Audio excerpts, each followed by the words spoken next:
So, as we are hopefully all aware, it is Black History Month. If you didn't read the title, it is Black, and I hope you all made some history. If you're not Black, I need you to find your nearest Black person, whether it be friend, family, or stranger, and I need you to sell them at least $500,000. I need you to sell them Cash App, PayPal, Venmo, Apple Cash, mail order, even just cash. Whatever you do, I need you to send them $500 right now. But the reason I bring up Black History Month is because I feel like we've all been made aware at this point of the latest and greatest in the superhero community. And even if you don't follow comics or Marvel movies or anything of that nature, I'm sure you have been on Twitter long enough to be made aware of the latest and greatest superhero, Captain Durag. Yep. Yep. We all know about Captain Durag. And if you're unaware of Captain Durag, we're going to watch a short little video about it. Well, folks, it's about that time. You guys want my thoughts on Disney's newest superhero, Captain Durag. So let's get into it. Oh, you heard me correctly. His name is Captain Durag. I had to look up this episode just to make sure. It really went to a writer's room and said, let's put a black guy in a grape purple suit. Not only that, let's make his mask and his Durag his cape. And instead of calling him Durag Man, let's call him Captain Durag instead, and then make none of his powers Durag related. Then people, he's not a crime fighter. Oh no, he's a grime fighter. Job is to clean up a place called Slime City. His sidekick Wonder Hair, who just so happens to be a literal snow bunny. They got him doing the Running Man to a funky beat on Black History Month. What are we even doing? Bro, just last month, Marvel gave us Blacktavius, and I forgot about this shit. Hold on. Wait a minute. Which is that? Is that Is issue 1 or issue 2? I have that comic, I'm pretty sure. Good representation for us. That's crazy. You can make any excuse in the world that it's a kid's show, but this is straight up lazy and a stereotype. Next, the Shiesty Savior, Weave Warrior. No, Bonnet Boy. Boy, nothing surprises me nowadays, but what do you guys think? Well, folks, about that time. Okay, so now we are all properly introduced to one Captain Durag. So, internet is very split. Well, no, we're not split. I feel like everybody universally does not like Captain Durag. You may hear like 1 or 2 positive aspects of him, or 1 or 2 things in his defense, but I don't think anybody legitimately likes Captain Durag.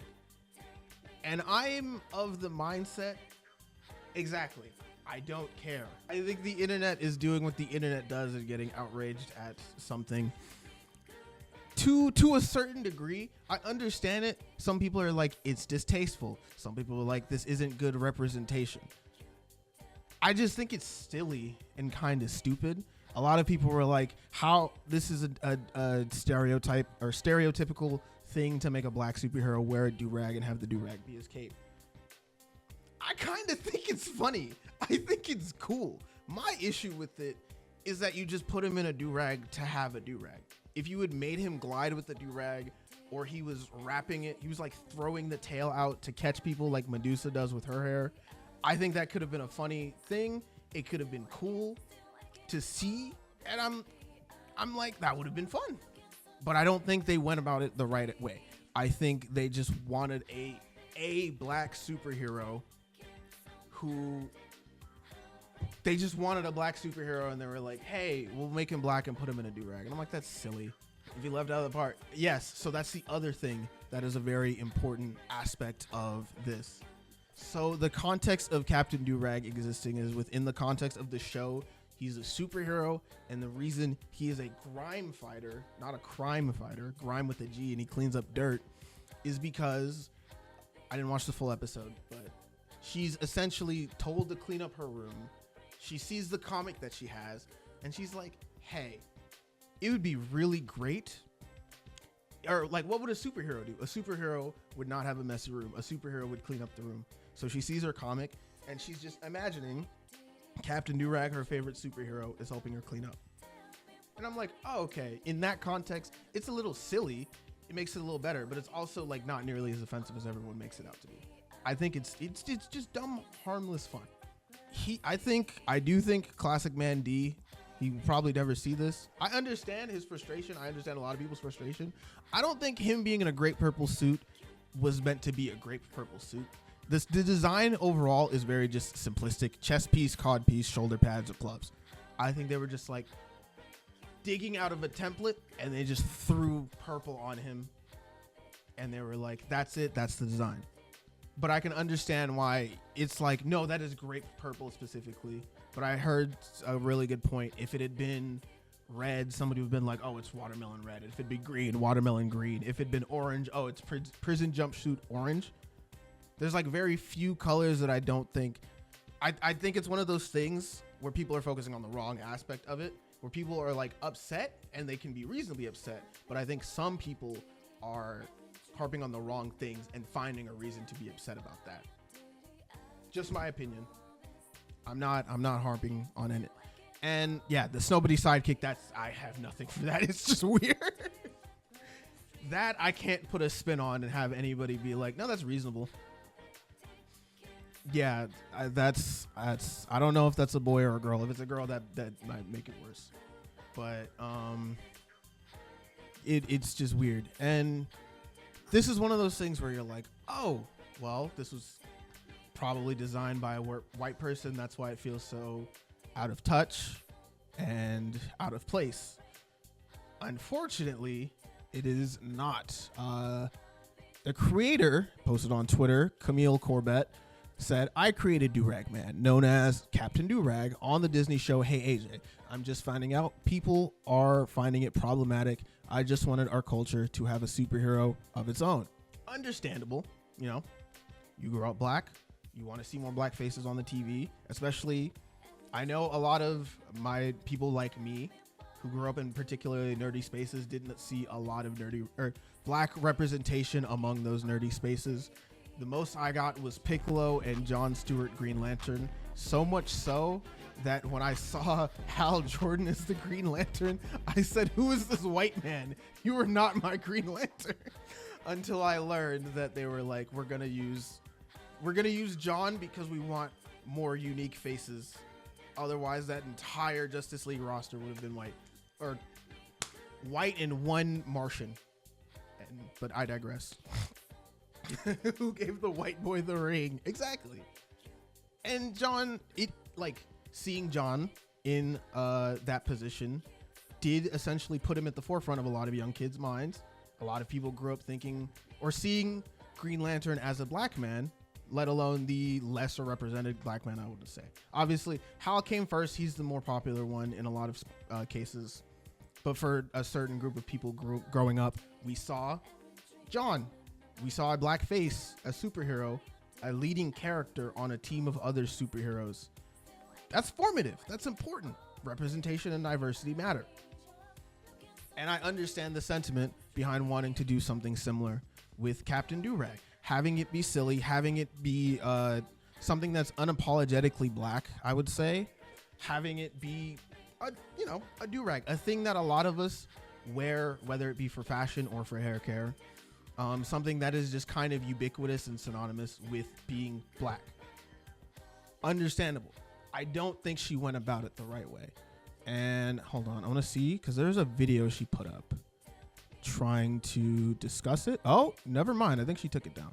I think I made the right call actually not showing this, because she just has a lot of pictures of her butt. It's Camille here. I'm a writer on Hey AJ, and I'm the creator of Durag Man. I know it's Black History Month. Let's take a deep breath together and let's release ourselves from the shackles of respectability politics. Come on, guys.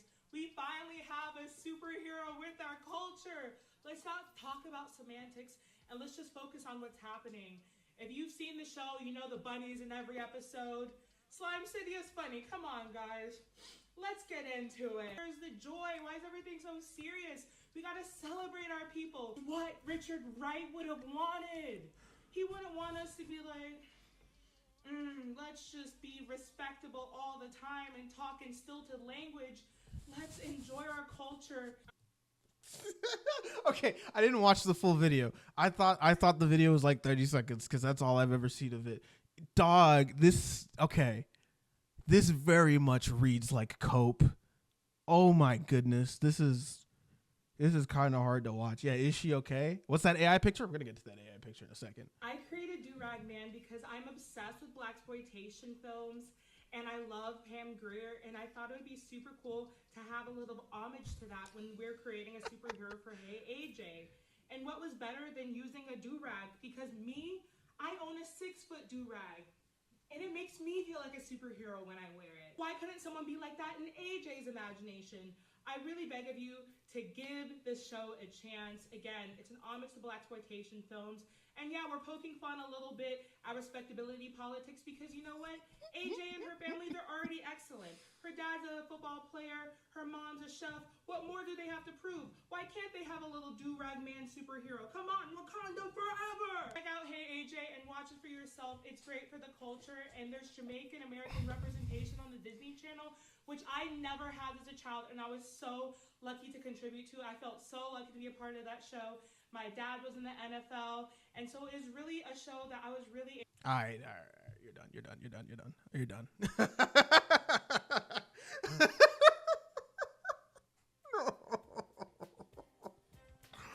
Oh, okay, yeah. So, if you heard, she's Jamaican. Surprise!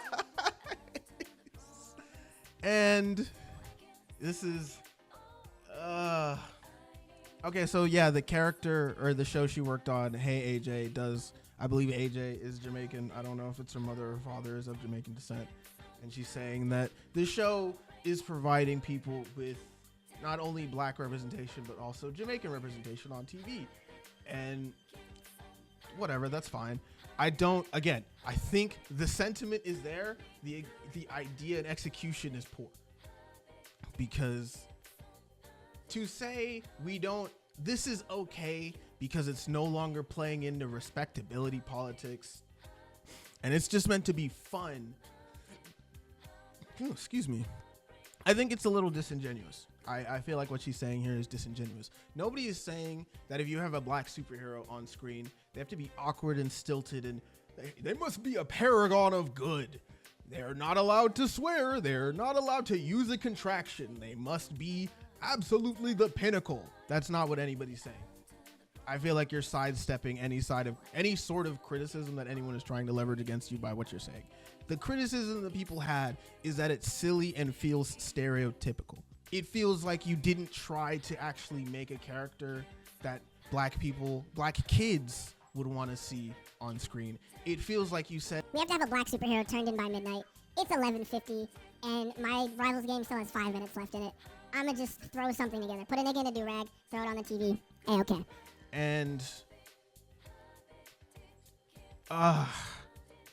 it feels like she was very much trying to deflect and say, hey, I am black. All right. This wasn't created by Jim, whose desk was next to me, or Angela, who brought potato salad with raisins in it. All right. This wasn't done by Harrison, who just learned that pepper is not the only spice you can add to your chicken. This wasn't done by them. It was done by me, another black person. So whatever I decide to do is A-okay. And to use your blackness as a shield against any sort of criticism, that's where you lose me. Where did I pull Harrison from? I don't fucking know. That's not important. What's important is that she's trying to use the I am black, therefore Harrison is a Jamaican ass name. We're losing the point. I'm losing my train of thought. To say that it wasn't made by a white person, it's made by a black person, is deflecting off of any criticism, and it's trying to use it as an, it's okay guys because I did it, not them. That's not how this works. You were still open to criticism when you make something. That is the nature of creating art and putting it out into the world. All right. Art is subjective, and people are allowed to say, hey, I like this thing, I feel seen, or hey, this is a really stupid idea, I'm not a fan. That's their prerogative. And once it's out in the world, there's nothing you can do about it. You can say, I don't think you're being genuine with your criticism. Sometimes they are. A lot of this is genuine criticism, in my opinion. And as you can see, a lot of people were calling her out because what do you mean, Pam Grier? What's this got to do with Pam Grier? And you're getting some people who are being less than charitable with, it's not even criticism at this point. You're just being stupid. I don't know what this is meant to accomplish. I'm not scrolling down any further. This is Twitter. You're just being disingenuous. You're just, that's genuinely, like I keep saying the word disingenuous, but that's what it comes down to at the end of the day. A lot of people are saying, again, they're harping on the wrong aspect of it. Yeah, I know this image is crazy. It's AI and it's terrible looking. It's dog shit. And I'm getting it off my screen. Hush you. Yes, it's very much people focusing on the wrong thing again. Like you can see in this image, Curry Goat Gal, the queen of dance hall. If you can say you don't like the shit without flipping it back and trying to insult another group of people. Because now you veered outside the realm of criticism, of constructed and valuable criticism, and you were just being derogatory. That's all it is. I'm telling my mom. And yeah, so that leads to another video by Classic Mandy, actually. He put out a couple good videos on this. Well, folks, it's about that time, and I swear, when it comes down to this discussion about Captain Durag, I feel like the weakest excuse is that the creator's black. I feel like it's even worse because they're black, because they should know better. Even with the most well-intentions possible, which I believe they had, they can still be distasteful. Boy, Black Tavius was made by Victor Lavalle. He is a notable author who is also black. It doesn't detract from the fact that you would still call this shit stupid. Yes, it's a kid's show and it shouldn't be taken as seriously, but everything on the internet is up for scrutiny. What did they really expect when you put a concept like this out? The other excuse I keep hearing is that, oh, if it was on the Boondocks, nobody would bat an eye. You're right, we wouldn't, because it wouldn't be claimed as good black It would be satire if it was on the Boondocks. representation like they were saying. We would be treating it as a joke, as this show would. We would see this on TV. Riley and Grandpa would be excited to watch it while Huey would shamefully be shaking his head because it's filled with stereotypes. It'd be even more ridiculous because that's the nature of Boondocks, to make fun of shit like that. Yes, it would also work on Black Dynamite because they would also be making fun of it. Boy, Black Dynamite would have told Captain Durag to shut the hell up while real black heroes is talking, and you know that's the truth. Again, this could have had good intentions behind it, but at the same time, it was lazy and tone deaf. But y'all. Yes, and she even said that this is meant to be a play on blaxploitation films that she grew up on. It's meant to be sillier and lighthearted and aimed at a younger audience. But the thing about using blaxploitation is that it's very important to understand who the audience is and what you are trying to say with it.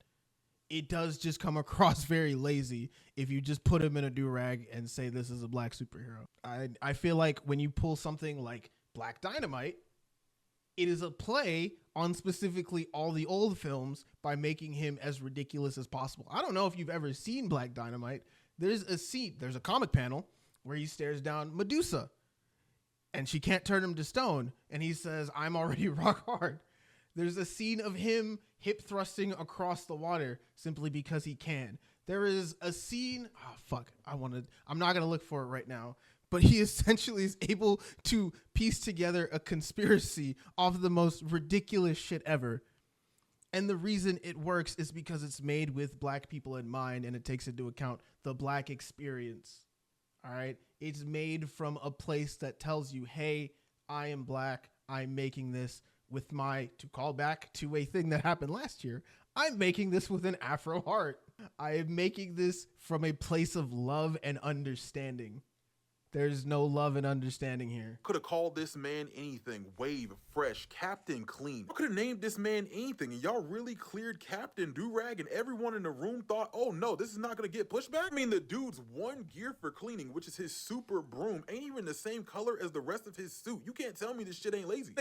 Again, I'm not harping on him being cleaning, because context is he is helping a child clean their room. All right. If Batman comes out and he's like, I have my bat brush, I'm not be like, Batman never uses that. I'm like, oh yeah, Batman's helping this kid clean. Or Superman's like, Batman's a bad example because he has a gadget for everything. He has bat shark repellent. But if the Flash is like, I have my super speedy Swiffer here, and we're gonna clean this room up lickety split, I'm not gonna, yeah. And it's I don't know, green. Be like, oh, that's just product placement or something, or it's like it was whatever. I'm again harping on the wrong things. I want to say that this is to challenge the respectable ideals of the politics around what black people are supposed to be wearing as superheroes. It sounds like some straight PR to me, but if I were to give y'all the benefit of the doubt, y'all did it in the worst way possible because we already have these type of things. Example, when done right, we had Miles spray painting his suit wearing a jacket with a hood on it with sneakers as Spider-Man. I mean, shit, let's take a lesson from DC's Dakotaverse. You can have a hero that has a head wrap or a do-rag that's also a mask that's also grape colored and it not be offensive like Shebang. Shout out is Shebang. a great example of what they're supposedly trying to push. Another black hero like Anansi is an example. Wears a head wrap that can also be considered a My African king Anansi. Granted, he showed up in Ghana, but we still take that. do-rag, and it doesn't change his character, nor is he a stereotype. But we used to have heroes who used to ride on top of manhole covers and trash can lids while also riding on power lines and being called soul power. And even they were actually respectable. Even if you wanted to take it to the extreme of making a superhero black-centric while also being grape soda colored, there's ways to do it. Or did we forget about respectable superheroes like Rubber Band Man, who also had a purple colored suit who had cornrows built into it? If y'all wanted to be original and give us great representation, all we're asking for is you to put some effort in. I mean, the channel this is on owns Marvel. You telling me Phineas and Ferb can just chill at the house with the Avengers? Nobody in that writer's room could be like, okay, let's have this little girl get inspired to clean her room by an actual black superhero. Maybe someone like, I don't know, someone like Luke Cage who's actually cleaning up the street, also makes a living doing common jobs like you guys were trying to represent. This is a dude who takes pride in janitorial work and sweeping. There is no greater example of this on Black History Month. Y'all dropped the ball. To be original and unapologetically black in the right way because we need more representation. But what do you guys think? Could not have put it better myself. We need a segment of all the ridiculous shit Batman has in old movies. That's an idea. I might put that list together one day. But regardless, yeah. End of the day, you can't use your blackness as an excuse or a shield from criticism. And I believe that may have backfired on her because some people went digging and found some old tweets. You know, everybody's favorite thing, old tweets. Oh, brother, this guy stinks! So let's take a look. Man, they did a deep dive on her tweets and it's not looking good. And you might be asking, what could she have said that was that bad? I know I'm a bad person because one time I dated this freaky white dude and I made our safe word the N-word so he'd be afraid to use it. Camille, what does this mean? This reads like a joke. Unfortunately, I am not laughing. And the thing about a lot of Twitter jokes is some of them fade into obscurity. You can see it only got 16 likes. It just came and went on the timeline. Nobody batted an eye. Until you do something stupid and become Twitter's main character, then they can go back and find this shit. And unfortunately, they didn't have to go back very far. Because as you can see, the date is marked August 13th, 2025. Now, in case you were unaware of the current date, it is February 21st, 2026. So about, I don't know, 6 months ago is when she tweeted this. There's no hiding behind the I'm a different person. You posted this before the year was up. In the year of our Lord 2025, you had decided to put this on the internet. And yeah, it's open to scrutiny. But that's not the worst of it. There's more. The worst part, I fucking hate this tweet. This was the first one that I saw, and it was kind of the, oh yeah, you're cooked. There's no getting around it, you're cooked. The worst part of being a black woman is knowing that all the hottest dudes of my race are in jail. Now, the first one could, in the most charitable, generous interpretation, could be read as attempted edgy, moderately unfunny racial humor. This, unfortunately, reads more with low racial self-esteem, mostly racist, unfunny humor. And if you are looking at the date on this one as well, tweeted November 24th, 2025. In the year of our Lord 2025, near second to last month, actually, like right before the month was over, hit a buzzer beater and said, yo, black men, all of them in jail. It's so hard to find a black man because all the ones I like are in jail.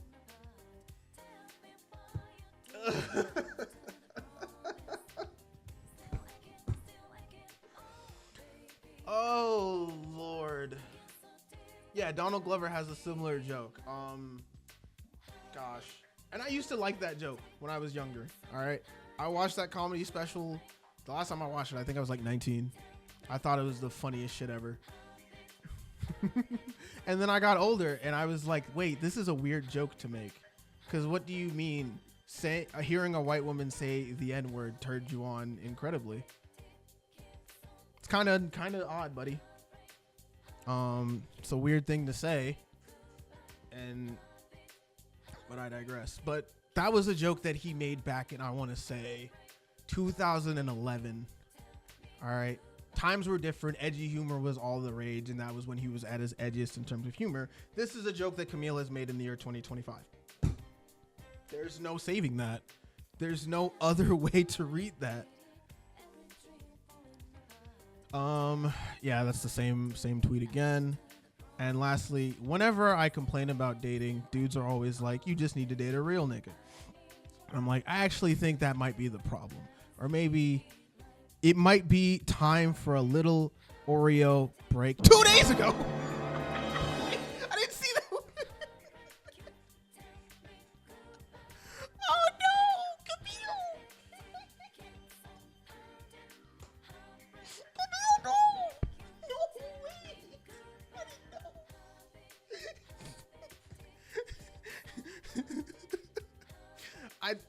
I hadn't.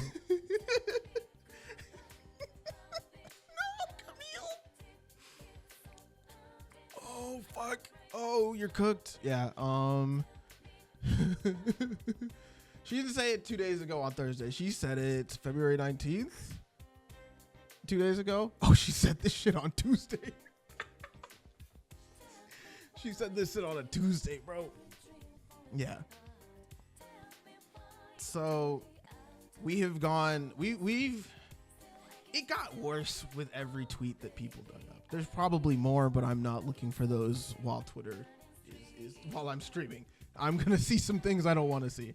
So if we just start back at the beginning, run the whole gambit, we have, what do we have? We have making white people uncomfortable. Well, not making white people uncomfortable. Sexual humor steeped in racism, to anti-black humor steeped in stereotypes, to full-on fetishizing myself / downplaying black men / divesting humor. And when you speed run through all those, mind you, this is the most recent one. She said that first tweet back in August. It just gets, it shows that, okay, let me not say it shows, but it does paint the picture that you don't think very highly of black men. And when you come back to the internet trying to say, no, I did this because I love black people and I love being black, I'm paying homage to the black things that I grew up on, it does not come across that way. It comes across very disingenuous. It comes across, honestly, kind of racist. And it's very unfortunate that it had to play out this way. I haven't been monitoring her Twitter after that because, honestly, I didn't care that much. I'm going to keep it 100 with you. I saw this shit unfolding over the course of like 1 or 2 days, and I was like, it's stupid. but I'm not going to make a huge stink about it. The only reason I'm talking about it now is because I thought it was kind of funny and worth bringing up. And usually when I see somebody getting cooked on Twitter, I don't feel the need to keep up with it. It'll find its way back to me when the time is right. People will continue to update the story, and then I can just look back at the notes. I'm not a journalist, and I'm especially not a Twitter journalist. Oh gosh, that sounds like a miserable existence. But I'm not gonna go keep up with her and see what she's tweeting regularly to see if she's responding or defending herself. I'm gonna do a quick little scroll right now. Actually, I don't want y'all to see this because she be on a little bit. Yeah. Okay, so. Oh. No, Camille, stop, please. I'm begging you. Trying to cancel a comedian over a joke is like trying to cancel a corn star over a sex scene.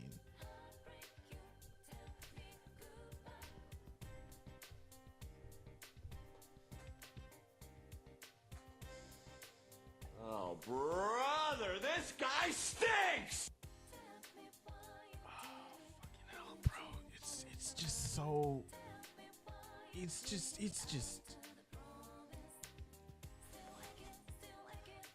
It's really funny because way back I heard... Okay, yeah, I'm scrolling and it's just a lot of her posting, read a book and in a bikini. Read a book, holding the book while wearing a bikini. Read a book. Okay, bro. All right, we get it. You got your point across. I see. Your ass is not going to defect against criticism, bro.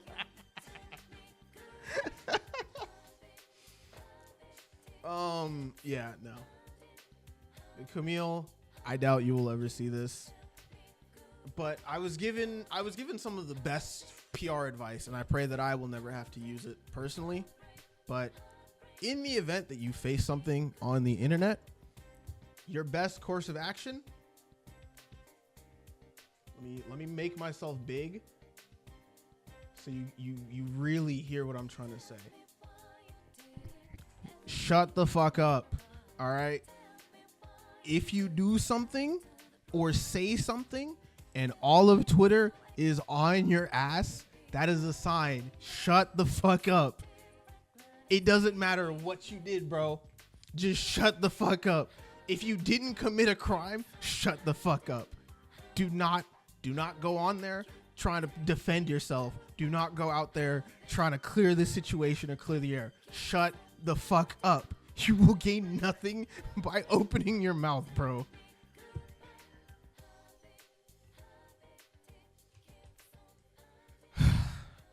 So that's the Captain Durag situation broken down. I hope you all enjoyed this summary.